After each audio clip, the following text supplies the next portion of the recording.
તો આગળ વાત ગોધરાની. ગોધરામાં પણ કંઈક આવું જ બન્યું છે. શિક્ષકો પ્રદર્શન કરવા માટે રોડ રસ્તા ઉપર ઉતરી આવ્યા છે. ટેટના નિયમોને લઈને રદ કરવાની માંગ કરી રહ્યા છે શિક્ષકો. તો આ સાથે જ ગોધરાની અંદર વર્ષ 2010 પૂર્વે નિમણૂક પામેલા શિક્ષકોને ટેટમાંથી મુક્તિ આપવાની માંગ સાથે ગોધરા ખાતે શિક્ષકોનું વિશાળ ધરણા પ્રદર્શન કરવામાં આવી રહ્યો છે.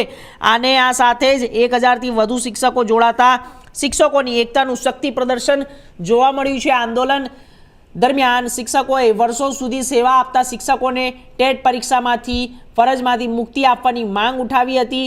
શિક્ષકોનું જ્યારે કહેવું છે કે 2010 પહેલાંથી નિમણૂકો તે સમયના અમલમાં રહેલા નિયમો મુજબ સંપૂર્ણપણે કાયદેસર હતી, તેથી હવે ટેટની શરતો લાગુ કરવી યોગ્ય નથી. કાર્યક્રમ દરમિયાન કેન્દ્ર સરકાર અને કેન્દ્રીય શિક્ષણ મંત્રીને સંબોધીને આવેદનપત્ર પાઠવવાનો નિર્ણય લેવામાં આવ્યો.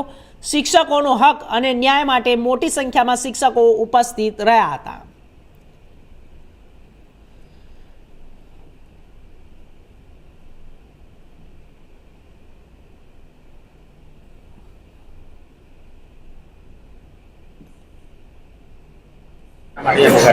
જી, આજે 26/5/2026 રોજ નામદાર સુપ્રીમ કોર્ટનો ચુકાદો જે ઓગસ્ટ 2010 પહેલા લાગેલા શિક્ષક મિત્રો છે એમને ફરજિયાત ટેટ પરીક્ષા પાસ કરવી આ બાબતનો ચુકાદો આપેલ છે.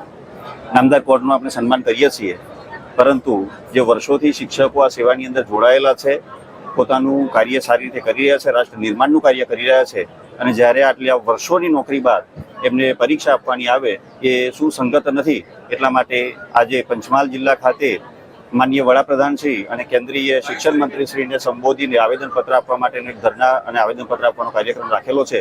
અને આ કાર્યક્રમની અંદર 2000થી પણ વધુ શિક્ષકો ધરણા પ્રદર્શનની અંદર સામેલ થયા છે.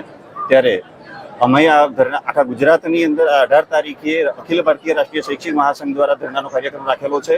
અને એમના દ્વારા માનનીય ભારતની સરકાર જે આપણી છે, માનનીય વડાપ્રધાન શ્રી છે, એમને અમે કહેવા માંગીએ છીએ કે એક અધ્યાદેશ લાવી અને આપ આની અંદર આ કાયદામાં સુધારો કરી અને અમારા શિક્ષકોને ટેટની પરીક્ષામાંથી મુક્તિ આપો, એવી અમારી માંગ છે. અશ્વિનભાઈ પટેલ, અખિલ ભારતીય રાષ્ટ્રીય શૈક્ષિક મહાસંઘ પંચમહાલ જિલ્લા અધ્યક્ષ.